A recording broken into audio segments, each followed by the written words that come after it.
Welcome to the Pebble in My Shoe podcast. The pebble in my shoe is an analogy for an inner niggle or knowing that becomes so insistent that we have to pay attention. We can ignore it only for so long and eventually have to stop to investigate it, listen to it, and honor what it's telling us. It becomes a catalyst for action, to change something that no longer serves us. This can be something internal, like a belief or a mindset. It can be about how we behave in certain situations or relationships, or it can be something that changes our life trajectory, like ending a relationship, changing careers, or moving to a different place.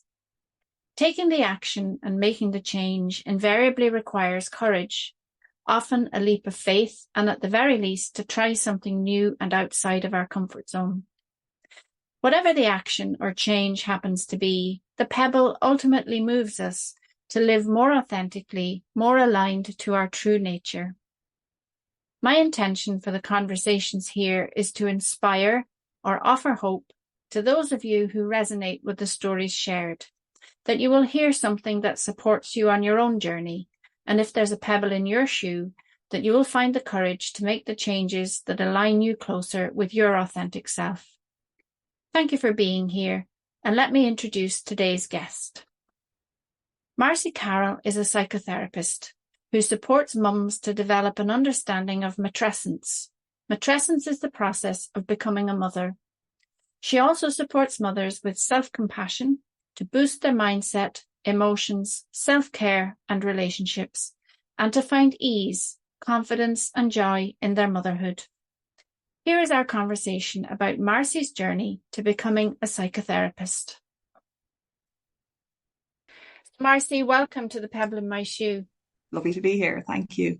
The conversations that we have on the podcast are all about the stuff that nudges us through our lives, that, you know, the stuff that's there that we sometimes ignore or override, that intuitive sort of knowing we have, or sometimes it's insistent and sometimes it's just something that's in the periphery. But, you know, it's always something that instigates a change in us, or for us to follow some thread or path through our lives that we sometimes veer away from, but then get pulled back to. So I'd be curious to hear, Marci, about what has been a pebble in your shoe in your life. You know, it's such an interesting concept, and it's been really interesting, kind of in preparation for this podcast, to look back through my life through this lens.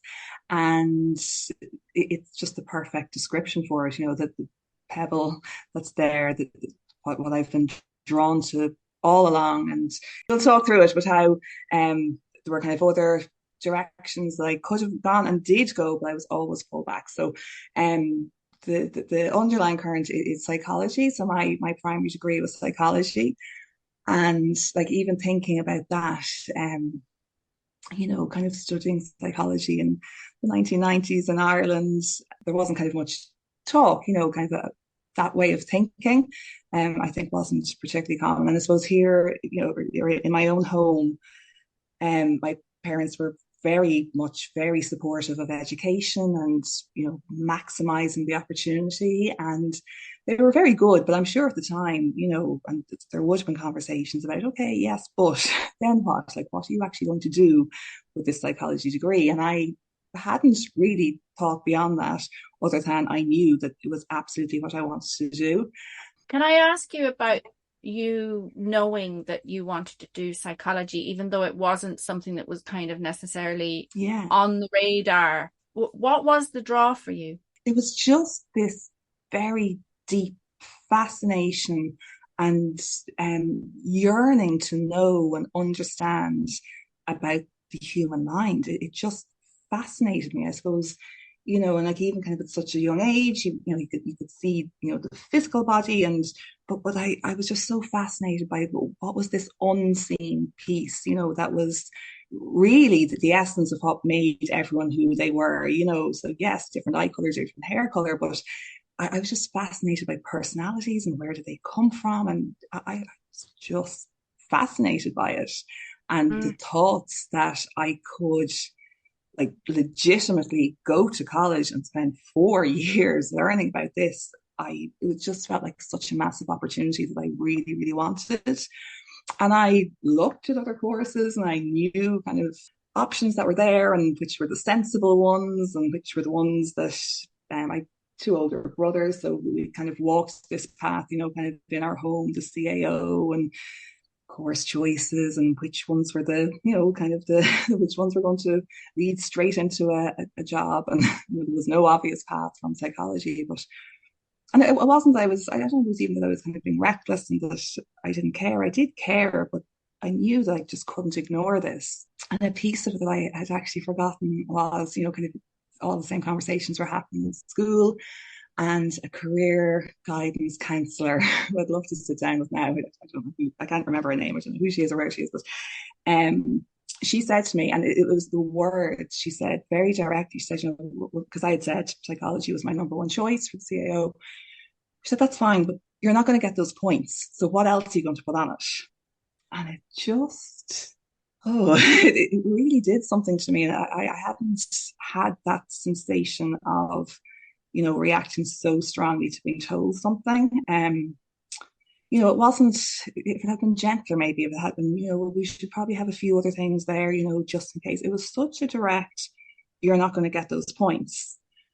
And it lit something in me that just went, watch me. Okay. And I put my head down, and not that I hadn't been working, but I was so determined. I was like, I'm not going to, anyway. It was just, she probably didn't give it a second thought, but it was the delivery of it. I think that a lot of people will have had experiences where they were told things by somebody who was, I suppose, in a position of authority, maybe, for want of a better, who can make these statements, these blanket statements, and they can go one way or the other. And for you, it was absolutely, well, watch me, but for another person, it might be, oh, well, that's that dream dashed. It could have crushed me. It very easily could have crushed me. And I presume she meant well. I presume, that she was looking out for my kind of long-term future or whatever. But it absolutely could have crushed me. And I wouldn't have been the most confident child or student. I've really reflected on this, that I think the fact that it didn't crush me was a measure or an indication of just how strong this desire was. Yes. That it actually went that way. It fueled it even more. Thankfully, I did get the points and did get the opportunity to do it. And I loved every minute of it. Absolutely loved studying psychology. Yeah. So I know that you mentioned how there were other avenues that you could have gone and did go. So talk me through a little bit about what was the common thread throughout. Yeah, so I suppose what happened next was the inevitable at the end of the 4 years was, well, what now? And there was no kind of obvious, not even so much career choice as even job. Like, what job even could I apply for with a psychology degree? Kind of probably made clear to us during the course of our degree that some sort of further study would be required.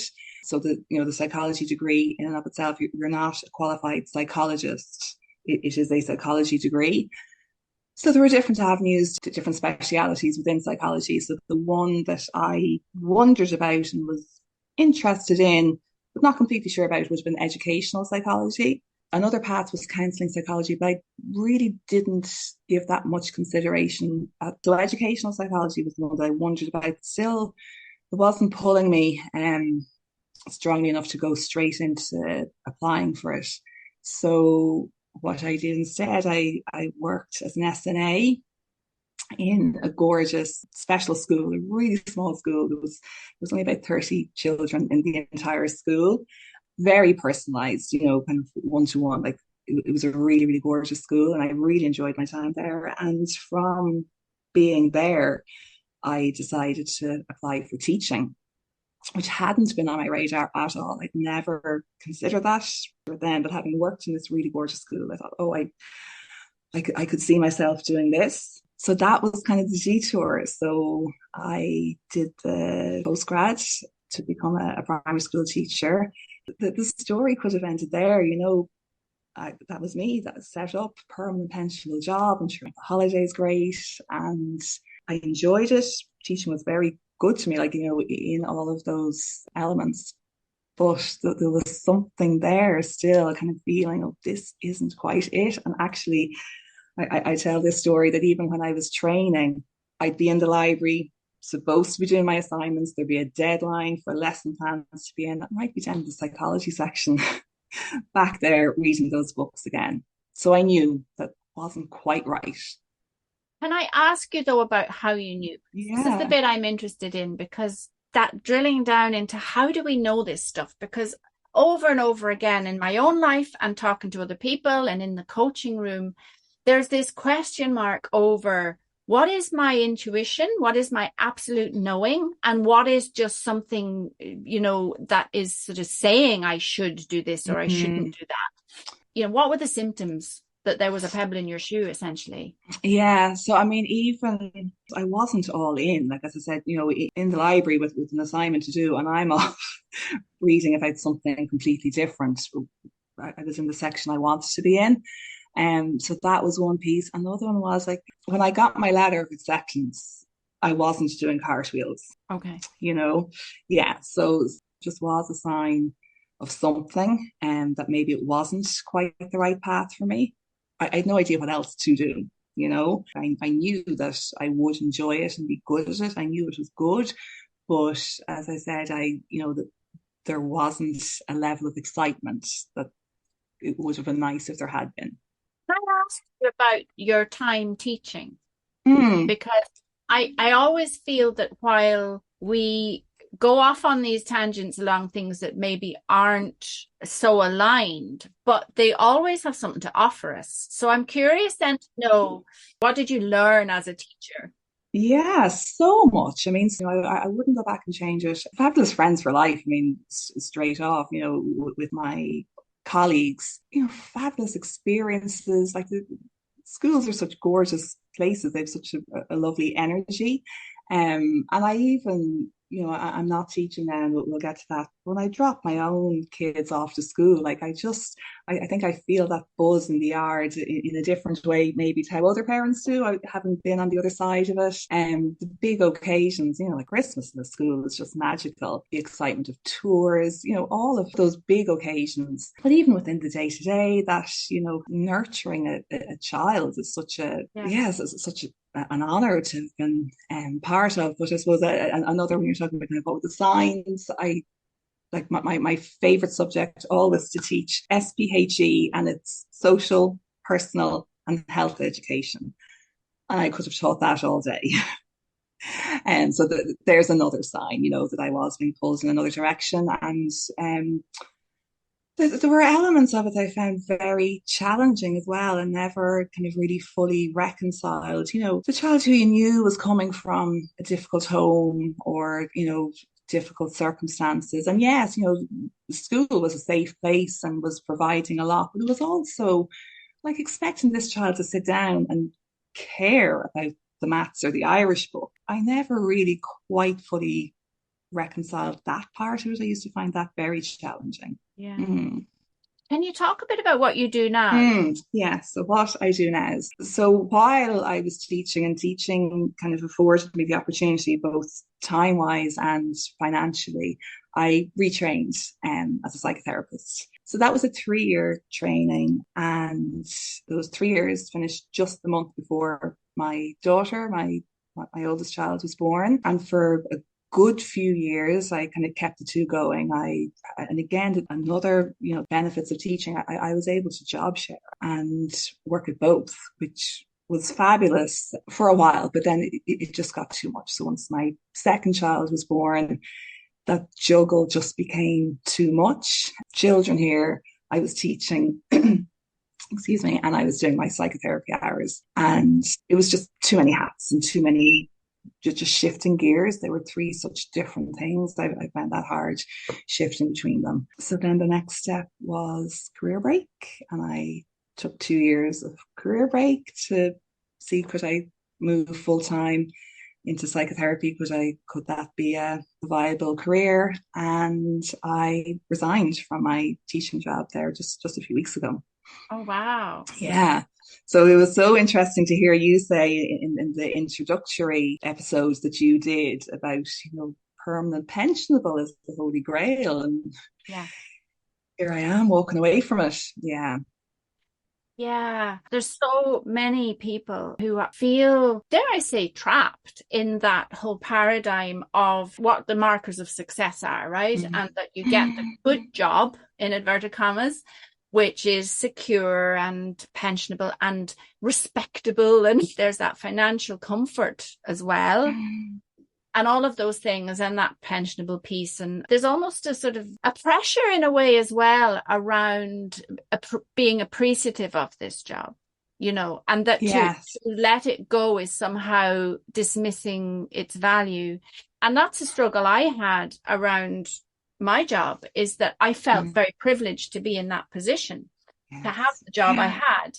And I did enjoy my job as well. But there was this but, and the but for me is what the Pebble was. It was, but I Yeah. want to be doing my coaching. I want to be in that space of having autonomy as well, of actually not working every hour God sends, and to have much Yeah. more flexibility in that. And I think there's a lot to be said for being able to have the courage to step away from that. And that piece I'm interested in too, Marci, is the courage it takes. Because it's not just about being brave, it's also about navigating other people's perception of what you're doing. So can you talk to me a bit about that, Marci, about what that process was for you, about leaving your teaching job to pursue your psychotherapy practice? Yeah, absolutely. There's so much in what you just said there. There's so many layers to it. It is not just as simple as I am going to leave. It took me 10 years to do it. Yeah.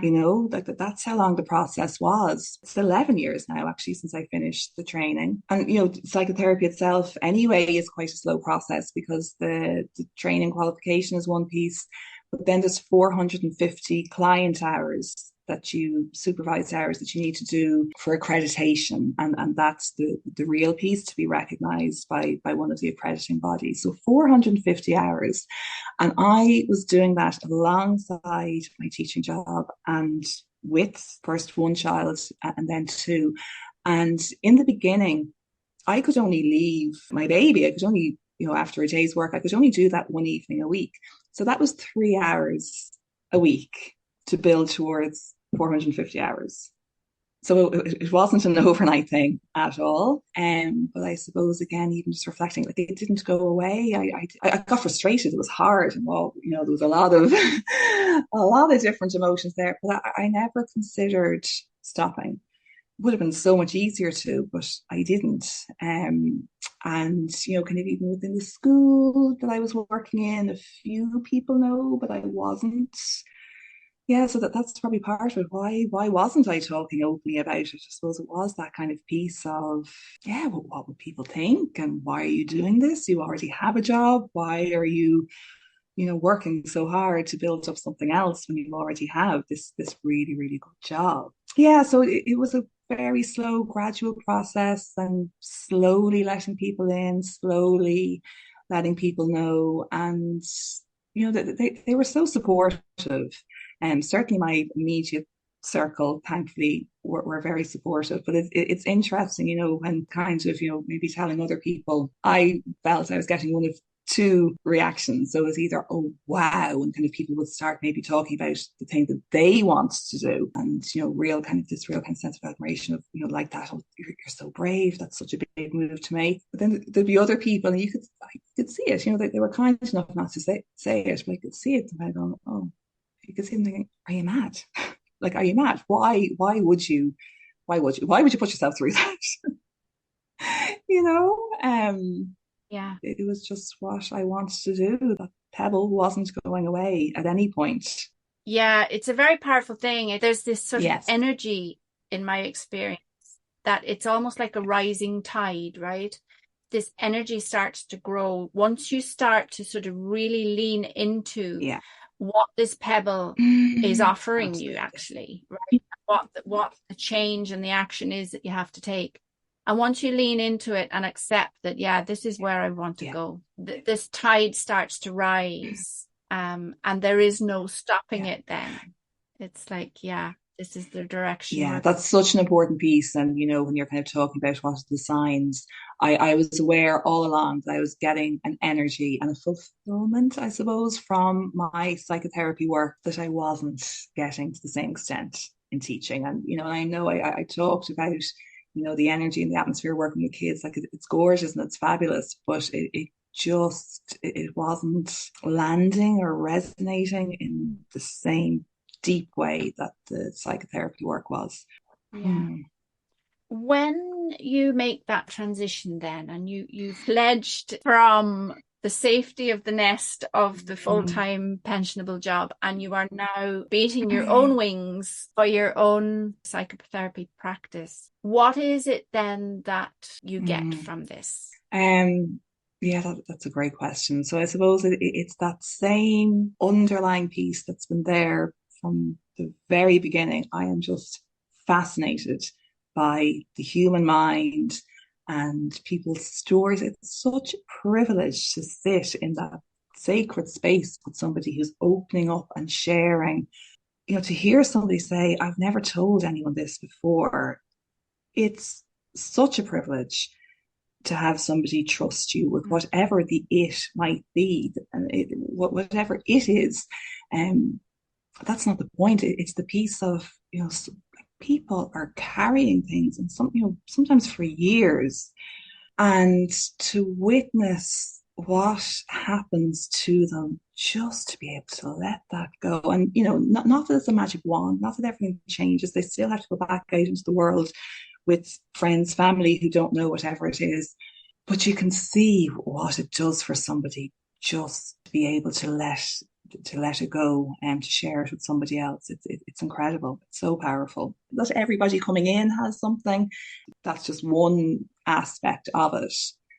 But it's on my mind because I did have that experience recently. And yeah, it's just such an honor and a privilege to have somebody open up. Yeah. You remind me of that. It's a quote, and I don't know where the quote came from, but it's that people heal when they get to tell their story in a safe place. Yeah. And so, you're creating a safe place for people to tell their story. Obviously, if the person say, well, I've never told anybody this before. And I get that in the coaching room sometimes too, And sometimes it's something that they haven't even thought of themselves. They hear themselves say something and they go, wow, I never thought that even before, Absolutely. Yeah. Or I didn't realize that was something that I thought or believed. And there's great power in that space of healing where somebody holds a space for a person to safely unpack all that stuff that tends to be inside us. That's a very common experience. So, kind of part of the work and the way I work is I'll reflect back. Sometimes I'm checking, did I hear that right? Sometimes I might literally be saying back the words that they had said, and they'll say, did I say that? Or, they'll have kind of that kind of reaction of having it fed back to them, and they'll say, I didn't realize that I thought that or that I felt that way. Just allowing people space. There's no space in our day-to-day lives. Conversations with friends and family, they mean so well, but I suppose the tendency, if somebody shares something difficult, is to come in some way and fix it, or, and we don't want to see our loved ones in pain. So the tendency can be to try and fix it or take it away in some way, as a way to make the person feel better. But actually what they need is space for their truth to sit in, and the advice can actually minimize their experience, or that's how it can land, not how it's intended at all. It's all so well-meaning, but it's just like exactly what you said there, a safe space to honor the other person's experience and their truth. And it's not everybody that can hold that space. We're talking about the nudges and the knowings that moved you into this work, right? And I think that we all come here with gifts. We all come here with strengths and capacities for all sorts of things. And for some, it's cooking wonderful meals. And for others, it's knitting a woolly jumper for everybody in the family. You know, we all have our gifts, right? And for others, it's that ability to hold space that's safe, to really honor and hear a person's pain or struggle or difficulty or thoughts or beliefs or whatever it might be. Personally, I have very strong spiritual practice and belief that this is more than just a human process that we're going through, right? And that we come in here with a purpose. And I'm just curious about what that is for you, and this thread that has clearly been there for you, the fascination with the human mind and how it works and how we are in the world and the choices we make. So just curious about that bigger picture piece, Marci. Yeah. I mean, as am I, Miffy, to be very honest. And like yourself, I share that. I very much of a very strong sense of a bigger picture and, you know, spiritual beings living a human life. I do strongly believe that. And that piece about everybody has their gift in their own way. I believe that we don't get to choose that, you know, so many ways. Maybe my life would have been easier if teaching had been my gift, you know, if I don't know. As I say, I wouldn't change any of it, but in a lot of ways, it would have been so much easier if that's where my gift and talent lay. But it's not. So here I am instead. And I'm teaching now on counselling psychotherapy training course. I had a session there a few weeks ago where I still don't know, and I still need to figure this out before I go back in there. My laptop was just not playing ball at all. I couldn't get it connected properly to the projector. And I needed some of the students to come and help me with that. You know, that's where their gift, they have that gift and talent that I just absolutely don't. You know, the point is you don't get to choose. Your gifts are what they are. And yeah, and what I'm hearing though in that though, Marci, is that you said, you know, you kind of wish maybe teaching had been your gift. It wouldn't have been so difficult then, right? But now you're after saying that you're actually teaching psychotherapy. I know. Oh, the irony of that is not lost on me.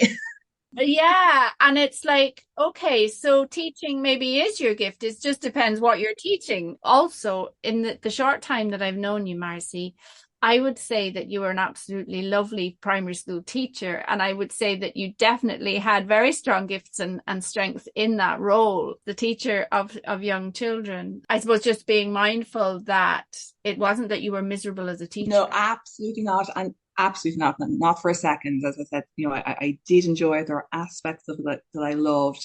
I suppose just the pull into this work was stronger. Yeah. But like the irony of that is not lost on me. Actually, I think it was within a week of writing my resignation letter, I was asked to do more of this work. My husband was saying, "Did you not just resign from a teaching job?" I said, "Yes, I did, but here we are."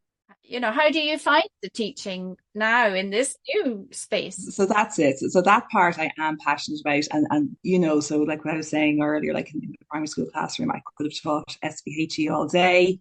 And, you know, when I was talking about the Irish and maths part, I suppose that was me as much as the child. You know, I could see in certain children, obviously education is important, but before you can get to the Irish and maths, you need to get to the other stuff, like to really fully supporting children in a way that there just wasn't space for in the classroom, you know, to the extent maybe that some of them needed it.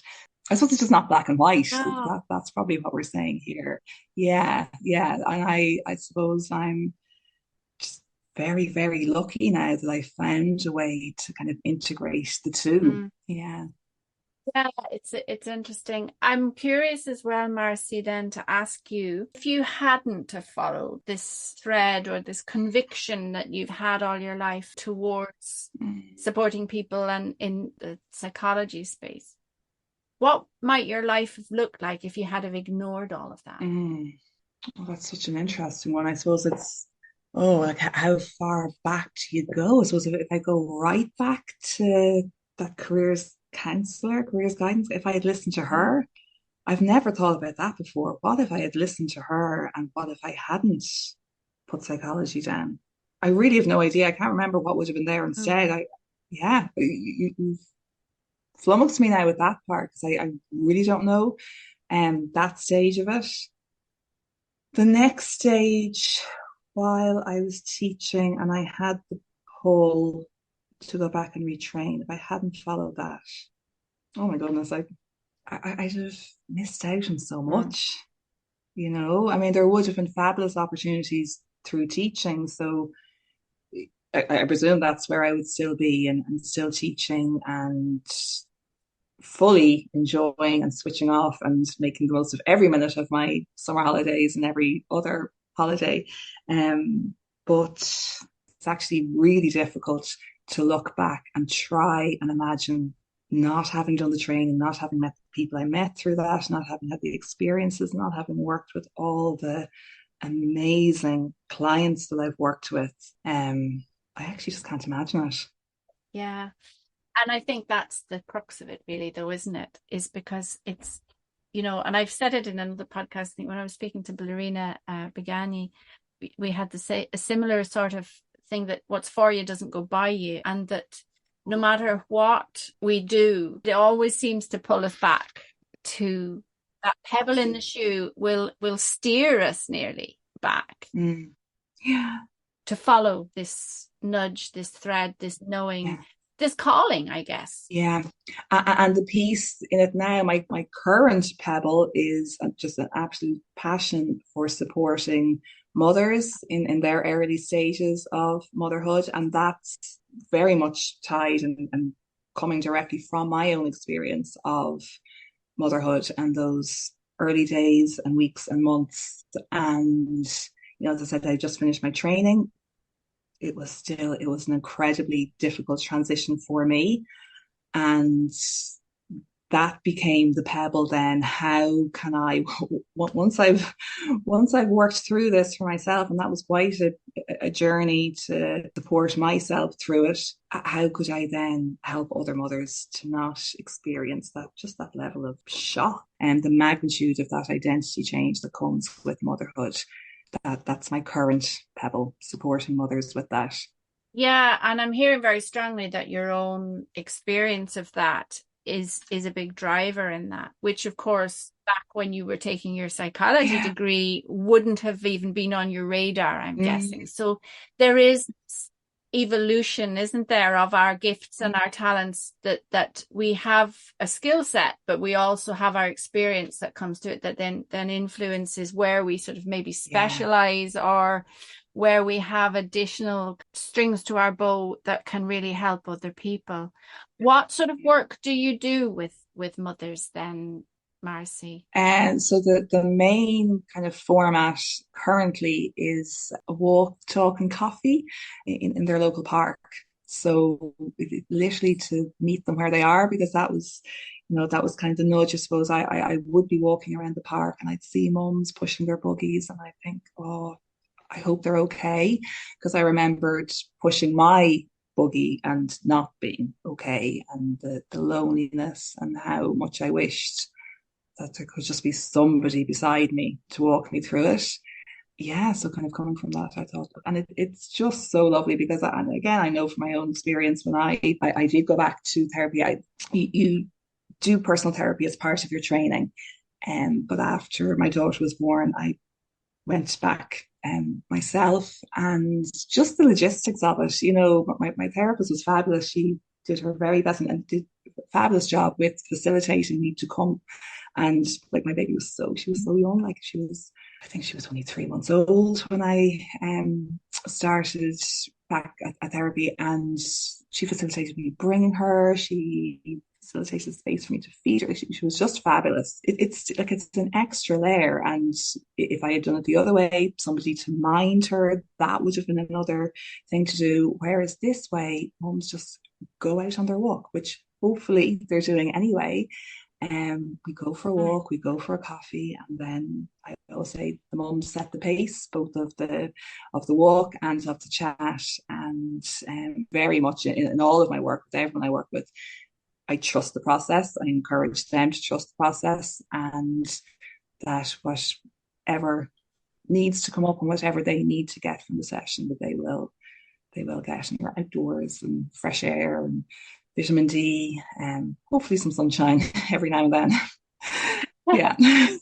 Yeah, I just think that's really powerful, Marci, and lovely to be kind of thinking outside the box. And I suppose, yeah, I'm all for reducing barriers, but also mental health has been pathologized so much, and sort of there's a clinical model of mental health which is not supportive. Absolutely. And the reality is that for a young mother postpartum to be able to go for a walk and just have a chat, which isn't having to go into this sort of clinical room and bare their soul, where it's much more natural, isn't it, to have a conversation? Yes. Yeah. Yeah. But when you say that, much more natural, like it's much more aligned with, this mythical village of, which obviously is the idealized notion. But when mothers were part of a village and there was a community there, that's what they were doing. They were sitting down over a cup of whatever or going for a walk.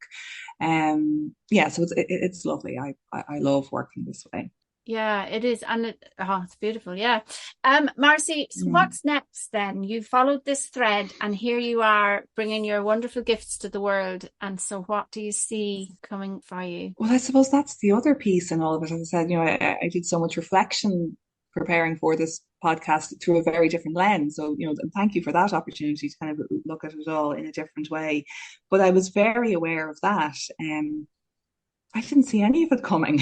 Okay. I couldn't have predicted any of it. And even, from the get-go, going into the psychology degree, I was going in with the question because I hadn't a clue what I was going to do after it. Yeah, so that's a common thread as well, just not knowing what's coming next. And we talked about being part of that psychotherapy and counseling training course. I didn't plan for that.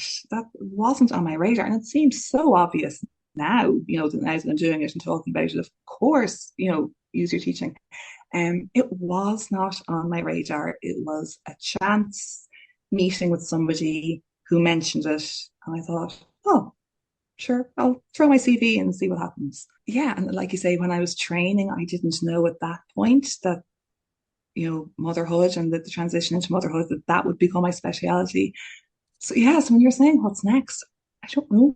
Yeah. I don't know. I'm loving where I am now. And not that I didn't along the way. I think, I think at each stage along the way, I always, I think, had a sense of this is where I am, and work with where you are, and enjoy the moment. I think, all you have is now. Yeah, so that's what I'm trying to do, just to really enjoy the stage. My children now are just at a lovely stage.